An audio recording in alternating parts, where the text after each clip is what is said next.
Welcome to the Humble Hoof Podcast. My name is Alicia Harlov. This is a podcast for both horse owners and hoof care professionals, offering discussions into various philosophies on the health of the hoof and soundness of your horse. Please check us out on Facebook or at thehumblehoof.com. If you've ever met a donkey, you know they're a special kind of animal and pretty different from horses. Their demeanor and behavior and the way they relate to us alone is quite different, but their feet are actually anatomically different structures than horse hooves. I trim quite a few donkeys, but always am amazed at how some I meet have such distorted hooves. I reached out to Ross Keller, a donkey and mule hoof care instructor for ELPO, Equine Lameness Prevention Organization, and asked if he'd be willing to answer some questions I have about donkey feet and behavior. Yeah, so why don't we get started? And actually, to start, I would be interested to hear how you got so involved with trimming donkeys and how donkeys became sort of, it seems like they're sort of your focus right now in hoof care. Is that true? Yeah, that is true. They're very much focused, both from an employment standpoint and just from my personal interest in my own donkeys. You know, we're gonna do the Wayback Machine here.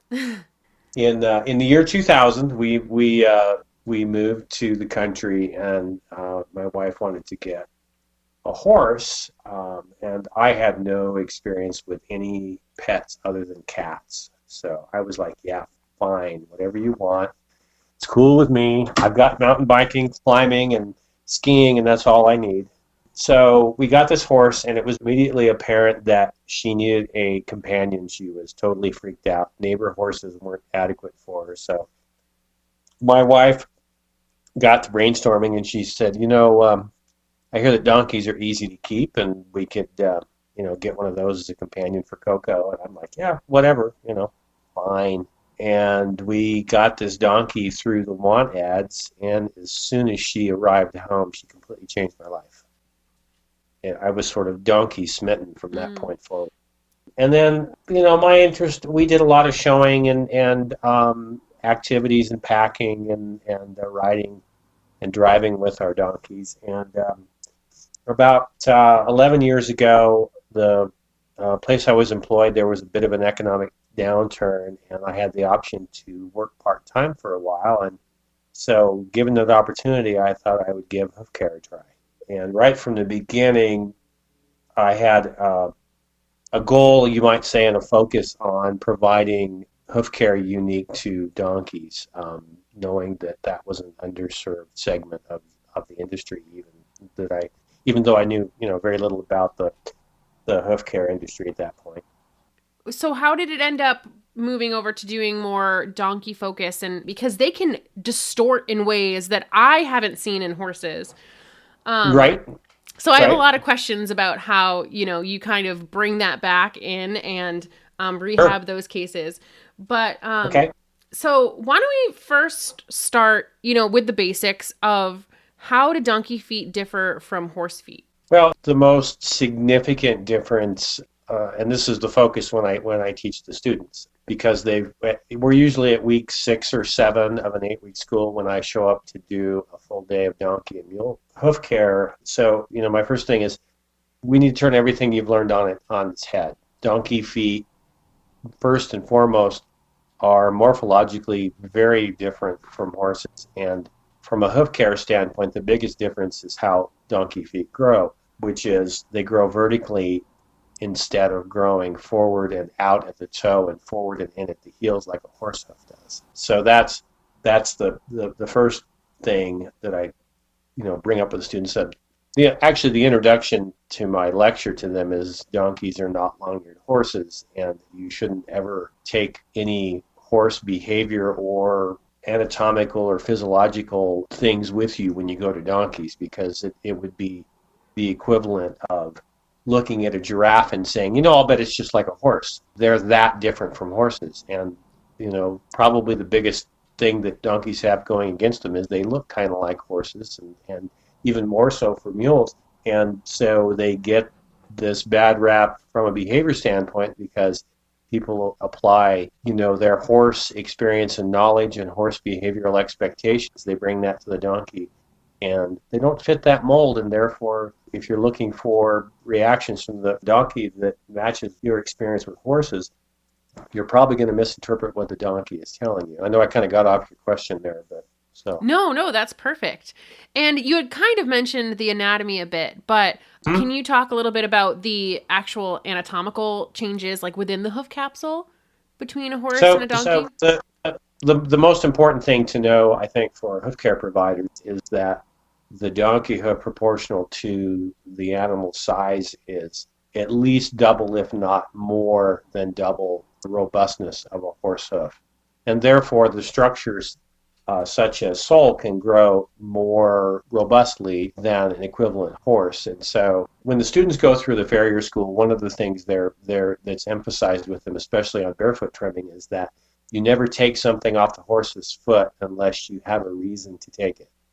And that leaving adequate protection, especially on barefoot horses, is the most important consideration when approaching trim. And then, balance would be secondary to making sure that there's adequate protection, especially on barefoot horses. And my point of emphasis with them is on donkey feet, it's important to exfoliate to a functional waxy sole unless you have a reason not to do it, which is the opposite of what they're taught on horses. And that's because the structures are so robust. My experience in the industry is that the biggest, I wouldn't say mistake, but the biggest issue that hoof care providers have in trimming donkey feet in particular is that they're not assertive enough in their trims. They don't remove enough solar material or enough hoof wall or enough frog, and end up with feet that are overgrown and are prone to congested and compressed tissue that can lead to abscesses and other problems.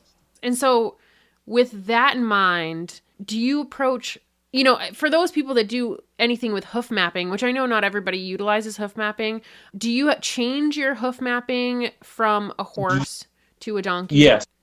Yes. In fact, as you know, ELPO hoof mapping is really important to helping our members and students understand the structures of the hoof, and so we emphasize that very strongly. And a few years ago, in coordination with other ELPO instructors, I developed a hoof mapping protocol for donkeys, which we've refined over the years as well. And so I do have a protocol for mapping donkey feet. It's completely different from the horse mapping that you've seen, either ELPO or one of those, because the structural features that you see externally, especially on the solar aspect of the hoof, are presented in a very different manner. The bars terminate in a different place. The frog is located more caudally in the foot. The overall planform shape of the hoof is more straight-sided and round-toed instead of a more circular form that you have in a horse's hoof. So there is a good mapping protocol. It's very good at finding the tip of P3, but that is only of help on feet that are very distorted because of the way donkey feet are. It's actually more important to determine the depth that needs to be trimmed rather than the length of the toe as far as distortion that might occur there. So the main focus the most important point of the map is to find the exfoliation plane of the frog, because that will guide you to the internal structures to be the location and depth of the coffin bone, and also that generally will line up very well with the plane of functional sole. So you have those two landmarks to work from. The only time that doesn't work well is when we're dealing with foundered feet. And as you know, when you're dealing with foundered feet, at that point, you're best to work with radiographs. Right. Yeah.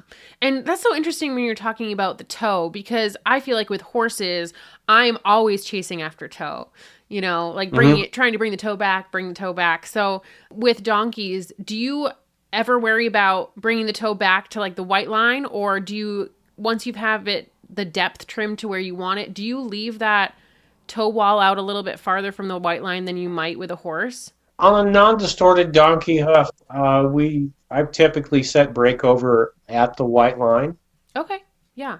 Because if you're looking at a non-distorted donkey hoof that's not overgrown, and you look at its solar aspect, then really the sole all the way around from seat of corn to seat of corn exactly matches the the solar surface of the coffin bone. So you have a really nice guide to look at there. And so typically, say on a standard donkey, the tip of P3 would be about a 1/4 inch inside of the white line of the toe. So, using our typical standard of a 1/4 inch ahead of P3's tip for breakover, that puts breakover right in the white line. And I don't tend to put a real exaggerated rocker or breakover in. It's more of a radius than a real emphasized breakover. If that makes sense. Do you mean like a roll, or you don't really end up doing a roll? Well, I try to avoid the term roll because it gets confused with people who talk about Mustang roll. Right. And in some quarters, that's kind of a charged term.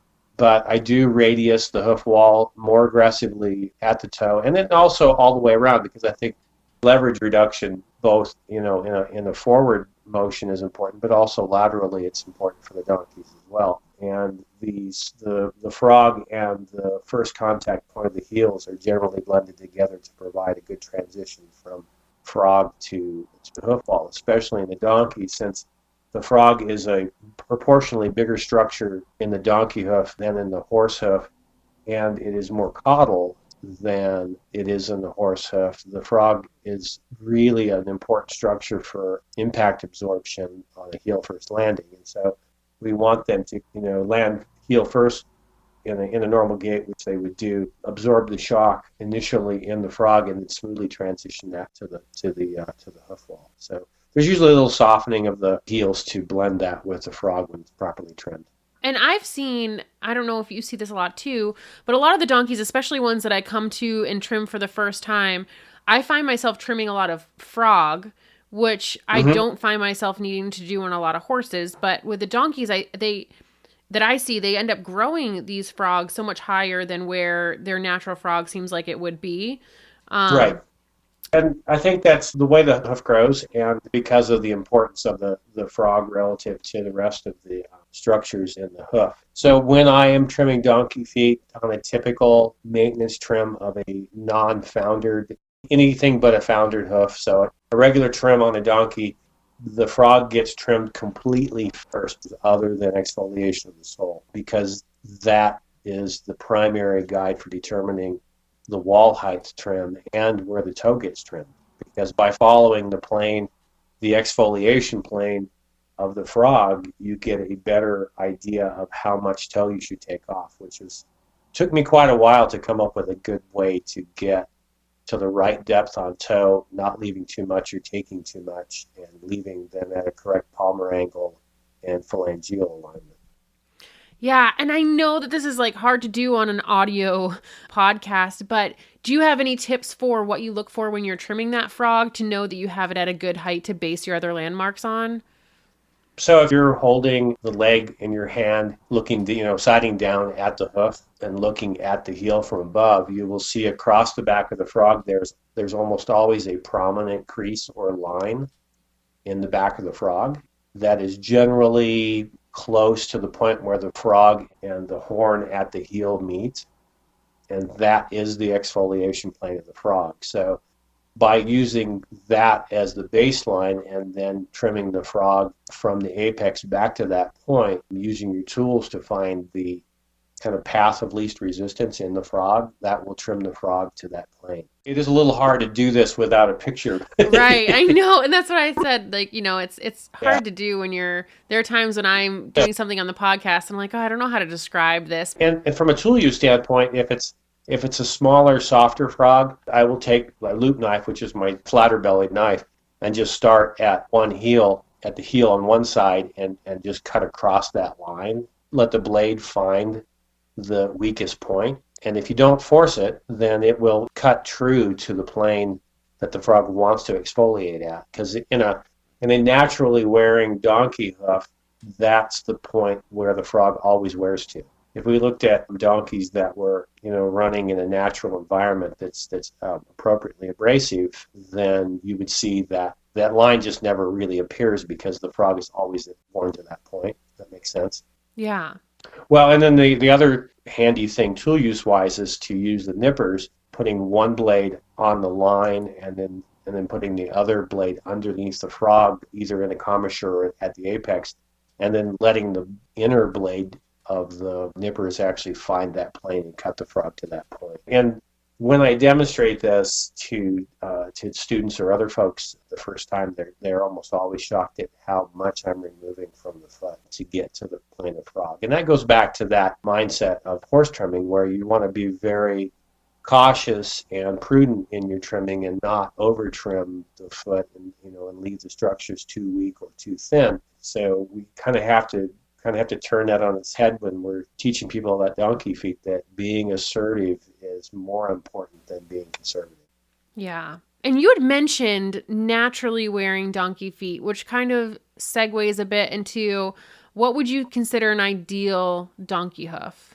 Well, I mean, we would want obviously no distortion, the foot worn down to that point where we're on both the frog exfoliation plane and the functional plane of the sole at the sole wall junction. Very healthy, robust frog that is, firm to pressure, has no sulcus issues or thrush, and also that leads to a well-developed digital cushion, of course. Those feet, you also see that radiusing or rolling of the hoof wall, both for breakover and lateral leverage reduction, naturally occurs. I have a pair of, actually 3 donkeys in my practice down in the Colorado Springs area that live, their paddock is a slab of limestone, and they routinely go up into the national forest, and the terrain there is decomposing granite.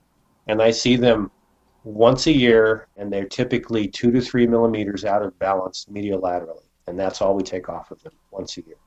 Wow. So that's 3 donkeys out of 500. So right. So when you're looking at the, if the frog is at that exfoliation point, do you like the heels to be almost at that point, or how low are donkey heels? Should they be? How low should they be?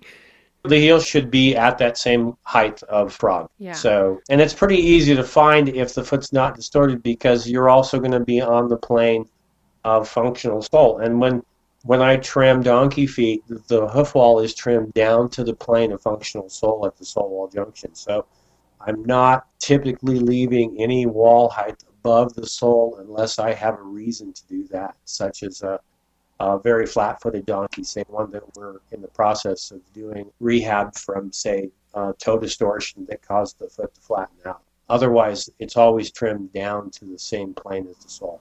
Yeah, because I feel like I come across a lot of people where, even if they have donkeys as pets, where I might mention that, wow, they have really tall heels or really long heels. And the general response I get is like, oh, well, they're a donkey. They're supposed to have upright feet.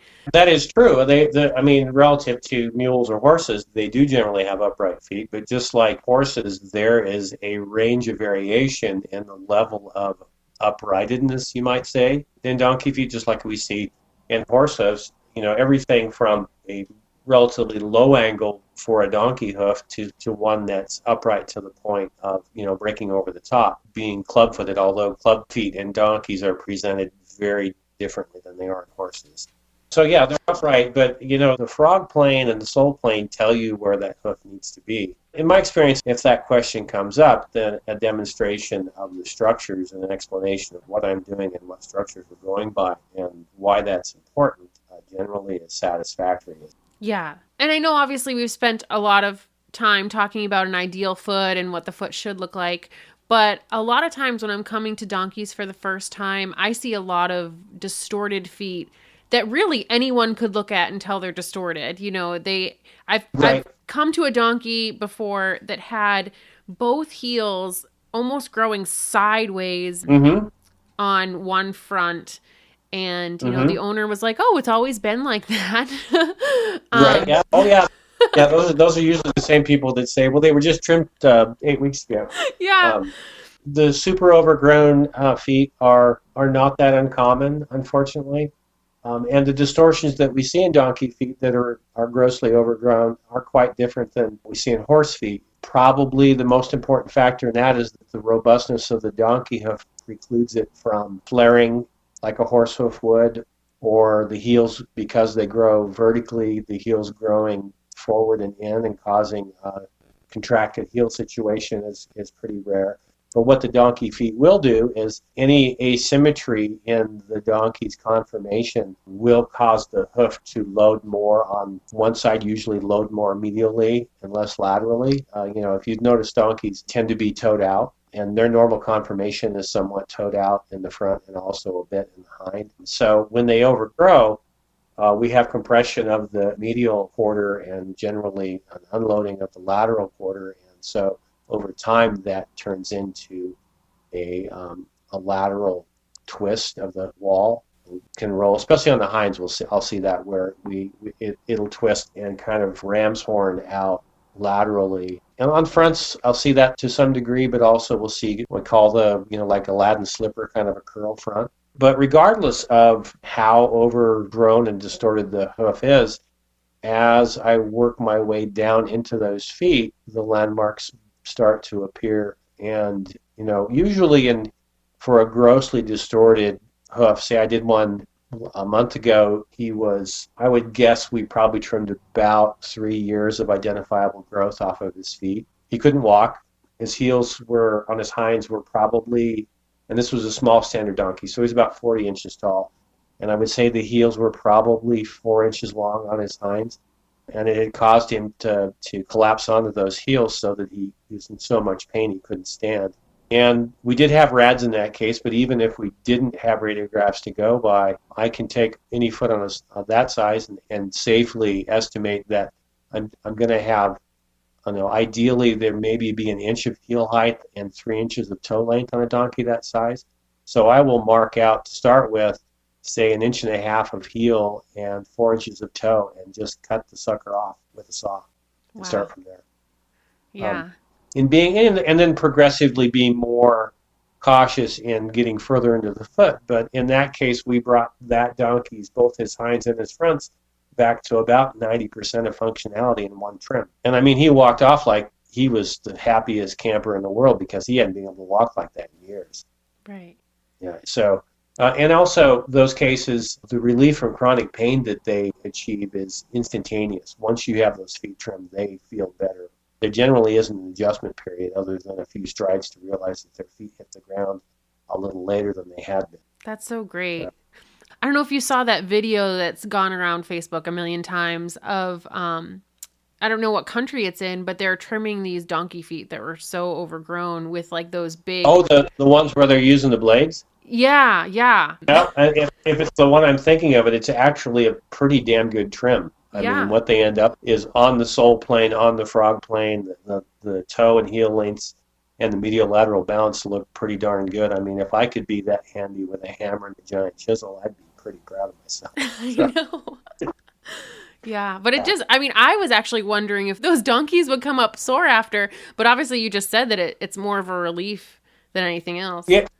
It is, and one of the things I emphasize in teaching, too, is that if you're going to make a mistake on trimming a donkey, it should be in the direction of trimming too much and not making the mistake of not trimming enough. Because if you do, say, over-trim them and leave them a little thin in the sole, they're going to be fine. Give them a few days, they're going to be fine.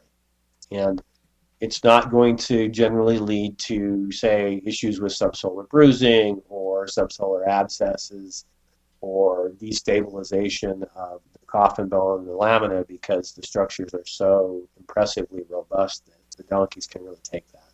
I have a lot of donkeys in my practice that had insufficient hoof care early in their life, and a number of them do not have good laminar connection in the toe region of the coffin bone, dorsally. But because they have such robust structures, even though they only have a good laminar connection from, say, toe quarter to heel on each side, we don't see any displacement of the coffin bone in those feet, even though there's no support in the front of the foot to speak of.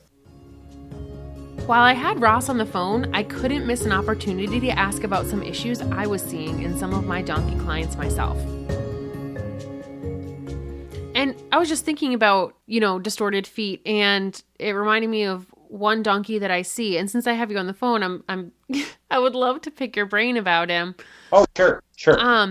So he has this medial separation on a front foot, and it's almost like his wall has chipped off, and there's this white line separation, And Hmm. I keep waiting for that wall to grow down. And when you say separation, is it kind of a chalky separation, Yeah. And or I've packed it so, with stuff. so typically in that case, what the first thing to do is to make sure you're trimming the foot all the way down to the sole plane, and Okay. then in that area where you have the separation, you may want to actually remove wall below the sole plane and actually recruit the sole in that area to bear more weight than the wall to provide relief.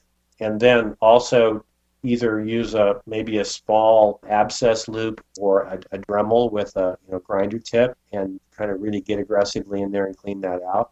And then the other thing that I've had really good luck with lately is using hoof armor to coat those areas to both protect them from further moisture intrusion and also strengthen the structures. And that seems to be yielding good results in stopping the progression of that separation and development of that chalky stratum medium that can be hard to kind of get rid of. It seems like every time you go out and trim, you're chasing it, Yeah. and it seems like you made some progress, and you come back the next time, and it's still kind of where it was. Right.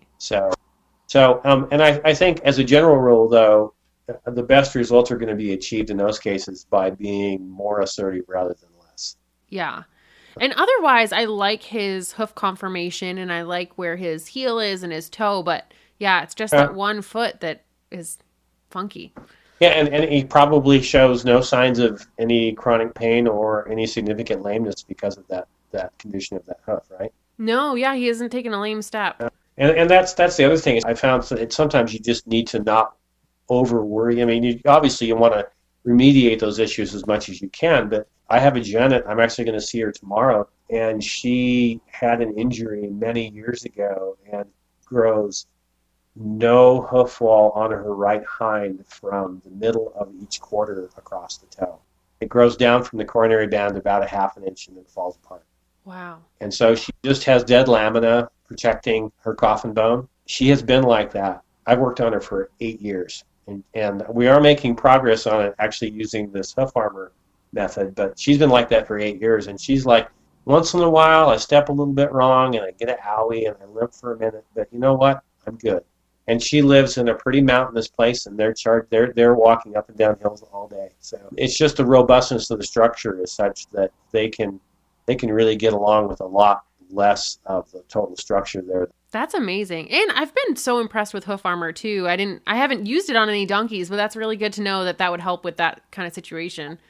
Yeah, and just even if it just saturates that kind of chalky, degraded horn, that seems to help both stabilize the structure and prevent further intrusion in moisture. And that, with those separations, moisture intrusion and degradation of the tissue, I think, is a significant factor, especially for folks that live in a warm, humid, or wet environment. We're kind of fortunate here, in Colorado. It's not a generally very wet environment. It's pretty much low humidity and dry all the time. But even saying that, relative to the environment that the donkey species that we deal with as domesticated donkeys, where they evolved, Colorado, 15% humidity is like high humidity for those guys.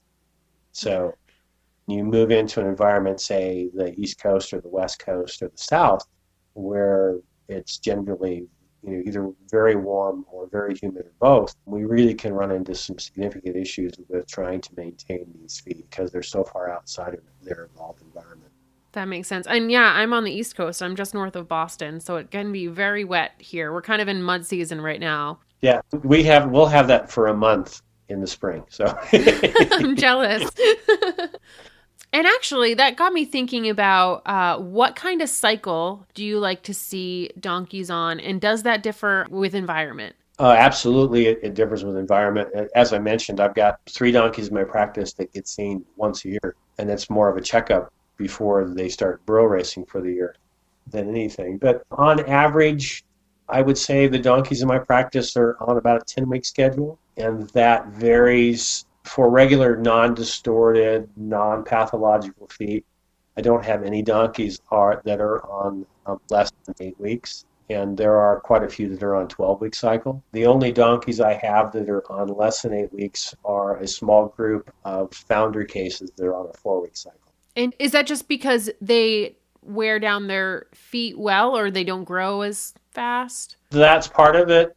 in some cases, but also some of it's geographical. I have some donkeys that I travel quite a ways to see, so I can only see them every 12 weeks. But they do grow quite a bit of foot in that time.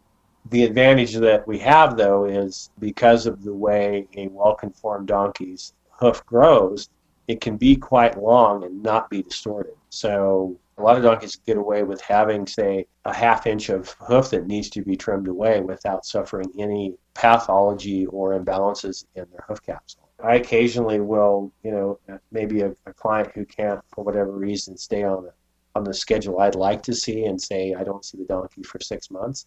I go out after 6 months, and if the donkey is well conformed and we had the hoof capsule well balanced 6 months ago, then it's really just a maintenance trim. The foot's longer, but it's not generally overly distorted in any significant way. So that allows me to stretch some of those guys out a little bit and keep more donkeys going in my practice than I would if I had them on a shorter cycle.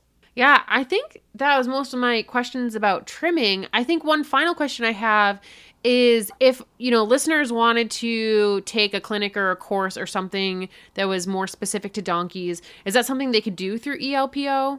Yeah, absolutely. As an adjunct to a lot of our clinics, I'm available to have side session with anybody that comes to one of our clinics to do donkey or mule specific hoof care demonstrations and work on some animals and talk about both behavior and anatomy and protocol. Teaching people about donkey behavior and proper handling is as important as the technical aspects of hoof care, because a lot of professionals don't have that background with them. They bring with them what they know, and that's typically horse behavior. So, you've probably seen a lot of discussions about how, well, donkeys are hard to handle, I don't like doing them, or we have to restrain them to work on them because they're disrespectful or ornery or whatever.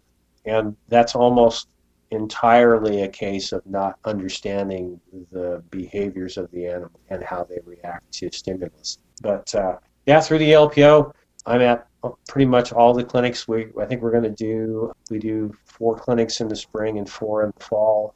We're going to have a more extended schedule starting this next year. Even if you were going to come just because we were going to talk about donkey, the value that ELPO brings to folks, horizon broadening in their hoof care practice, is extremely valuable. I've never had anybody come to an ELPO clinic that wasn't impressed with how we operate and what they were able to learn. It's well worth the money.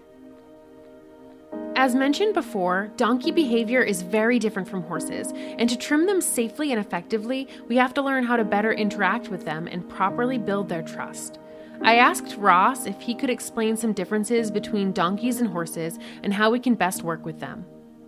And I know that you had kind of briefly mentioned about donkey behavior. I don't know if you had any sort of basic tips of how to approach a donkey. I would say that a lot of the donkeys I come to are very nervous about hoof care. Well, with that kind of a donkey, I will typically start with working on desensitizing. And unless there's some significant reason that we need to get after feet immediately, I might visit the first 3 or 4 or more times with the donkey might be desensitizing meet and greet. They generally work better in a confined space but not restrained than being restrained. And we use the typical example of one that's moderately to mildly concerned about presence. By putting them in a confined space, say maybe 4 stock panels, 12 foot by 12 foot enclosure, it's possible to get in with a donkey without any restraint of the donkey and use approach and retreat desensitizing to get the animal used to being touched. So in a typical case, I will approach assertively, not timidly, and find a place in the donkey that I can touch, say, the hip without the donkey bolting, and apply whatever pressure I can apply and leave the pressure applied, say, with the palm of my hand until I see the donkey start to relax. So the typical reaction will be, I'll touch the donkey's hip, the donkey will hunch its back and tuck its tail. As soon as I see the back start to relax a little bit, I remove the pressure. And then I come back and I apply the pressure again and go through the same routine. So usually the amplitude of their reaction goes down with each subsequent approach. And then once, say, if they're most willing to have, say, their hip approached, Then I'll move to maybe the middle of their back, and then the shoulder, and then maybe back to their butt and start working down towards their hock. But the most important thing in those cases is my tools, apron, and everything else stay in the truck until we're confident that the donkey is ready to work with us. Because these animals really develop relationships in a trust-based manner. So you have to be a partner to them, and they have to trust you as their leader before you can get to that sort of at liberty, I love you kind of thing. You see, like Megan Hensley, you see a lot of her stuff where she's working on animals at liberty, and that's because she's worked to gain their trust and developed a relationship with them. The other thing that I do that you could say is really not an industry standard is for most of the adult donkeys that I deal with, I have a pocket full of cookies, and they get treats as a behavior reinforcement on a regular basis. So say we're doing desensitizing, and we get a good result with a foot. When that foot comes back down in the next few seconds, they might get a treat reward if I have determined that that's a good way to reinforce that behavior. And can be a very effective tool in supercharging the rate at which you can get them to be calm and trusting of you. Do you have any, insight into when a donkey might be getting ready to kick? Yeah, you can look at body posture, tension, a hard eye, a hard muzzle, a sort of, I wouldn't say a hunchback, but a tense stance. And I guess this isn't easy for me to describe because generally speaking, kicking is not something that I see a lot of in the donkeys I work with because I'm careful not to ever put them in a position where they feel like they need to defend themselves. Yeah. And my experience with donkeys is that they're not going to be aggressive in any manner, but they may be defensive if they feel like they have no other option. Now, there are some exceptions. Sometimes I'll run into, say, a wily old range genet or just a wily old genet that has taught people over the years that if she kicks, they'll leave her alone. And that's sort of an avoidance technique. It's not really defensive, it's more avoidance. Like I've learned that if I threaten to kick you, that you'll leave me alone, and therefore, since I get away with it, that reinforces that behavior. So I have developed a very effective and safe technique for discouraging that behavior in the kickers by standing at their side, placing one hand on the top of their hip and lifting their hind leg from the front in the hock area, but from the front, and then let them kick. And I stand there and they shake their leg for a minute, and the smart ones realize really quickly that it no longer works and the kicking problem is solved. Wow. And that's a fairly common behavior. It's a learned behavior on their part, a learned avoidance behavior. The smart genets will give that up and immediately go to something else, like, okay, well, I'll lay down. Okay, well, I'll rear. Okay, well, I'll bite. But as soon as you deal with each of those avoidances, they tend to quit them. And biting is a pretty rare thing. And I'm very abrupt and firm in my corrections for any kind of dangerous behavior. If I think it is coming from a place that's not fear-based. If I have a biter or a kicker or some other behavior, but I think it may be coming from a place of fear, then the correction for that is to completely ignore the behavior. Yeah. I have come across a few situations over the years where, for whatever reason, that I could never find a way for a specific donkey to gain my trust. There have been three instances of that I could think of where I finally just came to the conclusion that it was me, not them, and I found them a new provider, and they did fine. Wow. And one of the things about donkey behavior is that they don't generalize things. So they don't have a category called people. They have a slot for every individual person they ever met. Wow. So a good analogy of that is my saddle donkey, Buster. When I started riding him, he would get real bulky, and I would grab a branch off of a tree as I rode by and do the prop, and he would be scared to death of that branch for about 5 minutes. Then that branch was his old friend. It was Fred the branch. So I would throw Fred away, and I would grab Phil off another tree, and Buster would be scared to death of Phil for 5 minutes. And then he and Phil were old friends, and so I would get Sam off another tree. And that was very effective until I had used up so many different branches that he finally saw Phil and Fred come back. Yeah. And so they don't have a category of stick. They don't have a category of really even tree. They have every tree I ever saw fit into an individual slot. And if there were two identical trees, they both fit into that slot maybe. But, so when it comes to people, sometimes for whatever reason, they're just like, Alicia, I just don't like you. Right. And it can be frustrating, but you have to not take it personally and just realize at some point the best thing is to work with the client on either getting them capable of doing hoof care themselves or finding another provider that's willing to work with them. And my experience in the cases where I've referred those clients off to colleagues of mine, they've had great success. It's a very rare occurrence, but it does happen. And also, it's important in dealing with these guys that, one of the things that I'll hear often from a client, say a new donkey we're working with, he kicks with his left hind. I do not take any of that. That's information from the client, but I don't internalize that. I don't take any of that with me to the donkey as far as an expectation.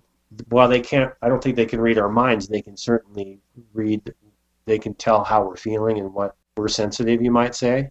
So, I was actually at a clinic a couple of months back. We were doing a certification clinic, and Steve Foxworth, who is our director of education, was at the clinic, and they brought in this yearling that had some pretty badly distorted feet. He was knock-kneed, and he was toed out, and it was kind of a mess. And the farrier that brought the horse in for Steve to look at said, well, he kicks with his hinds. And Steve said, I wish you hadn't have told me that, because now I have that with me, and I rather would not have that. And he didn't take it to him with the horse. The horse didn't kick at all, and made it feel comfortable, so it didn't feel like it had that needed to go there. And I don't personally mind if I get that information from a colleague or a client or somebody on a particular animal, but I don't necessarily believe any of it until the animal proves it to me. So it's important not to bring any expectation of negative behavior with you, and sometimes it's important not to have an overly positive expectation of how it's going to go. It's just going to go how it goes. So yeah, I laugh a lot. I talk to the animals. I laugh a lot, especially if they're nervous and frightened. And it's important, especially with those animals that are nervous, is to stay as absolutely calm as possible. I've trained myself that anytime the animal gets tense, I relax, both being around them and also if we're handling them. Say I have a hoof in my hand, if I feel them tensing up, my immediate reaction that I program myself to do is to actually become calmer. And they feed off of that. So, and it can be a bit of a learning curve to train yourself to do that, because it's hard to automatically relax when you just had a hoof kick out of your hand, right? Yeah. But it's possible. So. Right. So it takes a lot of our own control, Yeah, and sometimes you get into truly dangerous situations with these animals where maintaining a truly calm demeanor, not just fake calm, like fake smile kind of thing. A truly calm demeanor can be quite demanding to do. Well, actually, I think that I've learned so much from talking with you, and I'm really thankful that you were willing to do this, because donkeys they're so different. I mean, even if I didn't realize the, difference in anatomy and the hoof, I've just realized that they're different from, interacting with them. Right. So thank you so much. I think this will be really helpful for people that are listening. You're welcome. Awesome. Well, have a great rest of your day. Yeah, thanks a lot. Bye. Bye-bye. I always say that I'm slightly more hoof obsessed than the average person, and chances are, if you're listening to a hoof care podcast, you are too. So we should probably be friends. Feel free to find me on Facebook or email me at thehumblehoof@gmail.com.